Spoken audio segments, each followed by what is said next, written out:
Okay, this is the 2016 WRX Perrin oil cooler install. As you can see, I'm running an ETS kit that runs down to the front mount intercooler. So I can't put the oil cooler down there. See?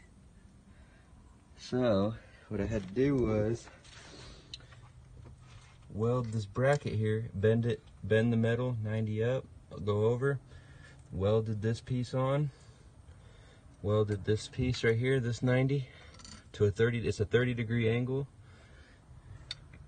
Stainless steel hardware attached. This side same, stainless steel hardware, one piece metal, welded this piece right here to this piece down here. It's mended right here. Ran this line over, there's my air oil separator, over, zip tied it to the air oil separator hose to keep it in place.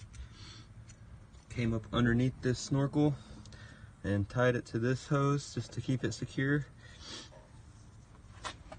Came up over here, and it's not touching, but it is sure as hell close. At least I don't think it's touching, but I don't think it'll matter. It's an empty coolant thing anyways. So this one here runs down underneath this charge pipe here, comes up, zip tied to this old hose here, comes around behind the brake booster into the, that's it. I never make videos, so excuse me.